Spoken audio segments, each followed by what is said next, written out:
Hi YouTube, today I'm going to be doing a video tutorial on how to properly install a seatbelt buckle stop button. Now this particular vehicle is a Honda Civic, but the procedure I'm about to show you basically applies to every single vehicle on the road that has a seatbelt stopper button. And basically what a stop button is that it's a button on the seatbelt here that prevents the buckle from falling all the way to the floor. Okay guys, so this is the problem that I have with my seatbelt right now is this buckle here keeps dropping all the way to the floor, and so when I'm trying to fasten my seatbelt, I have to reach right down to the ground to get to it. And so normally this vehicle and all vehicles will actually come with what they call a seatbelt stop, which is like a little button that basically prevents the buckle from falling beyond this point. And just, you know, from age and probably slamming the seatbelt on the door a few times, that I've actually managed to completely break off the seatbelt stop. Honda and a bunch of other car manufacturers does manufacture replacement part. Here it's part number 04814-SPO or SP0-305ZC. And so how we do the installation here is we're going to take our little thumbtack looking end, right, and pass it through the back side of the seatbelt and then pass it through this hole.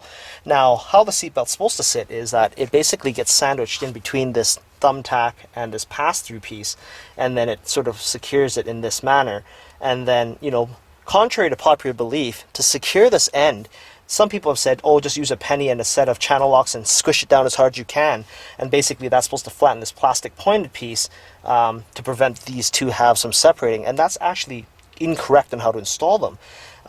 What you're supposed to do is, or what the Honda factory and most car manufacturers do, is that they have a hot-tipped tool, sort of like the end of a nail, that sort of squishes that down, melts the point such that it then fills this depressed portion of the receiving end of the button. So how you're supposed to do the installation is make sure you do the important thing, raise your buckle back up to where the height's supposed to be. And then if you can locate the old location of where the old button used to be, we're going to pass the thumbtack portion of it through the back side, like this.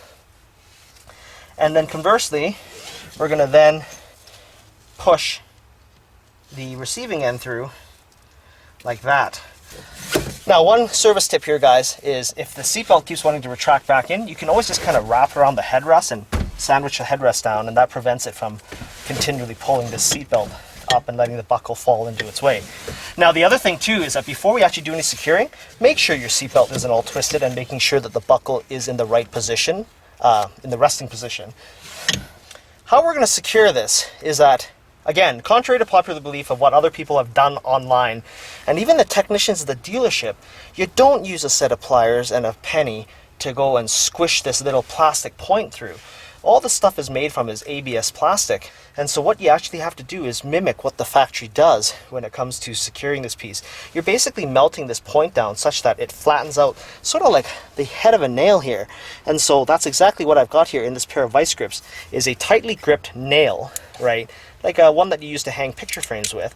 And basically it's got a head, if you can see that, that will basically fit almost the same diameter of the little button here. And so before we do anything, make sure that your button is pushed in as far as you can. And what you're going to do is that you're actually going to get a little propane torch. And I strongly recommend that you get the assistance of someone to hold this torch, because heaven forbid if you burn yourself or you light your car on fire. But basically what I'm doing here is I'm heating up my nail such that it's going to get really hot. Hot, like to the point where you see it starting to glow red. And then what I'm going to do now is that with my red hot nail, I'm just going to push this down like so.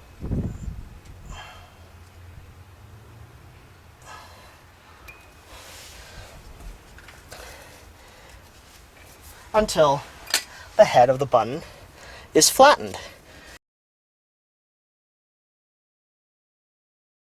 This is what the factory Honda one looks like on the passenger side that was still intact.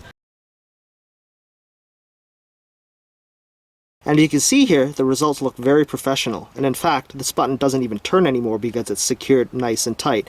And the finishing almost looks as good as what the factory does. So as you can see, my seatbelt now sits at the proper height as how the factory intended.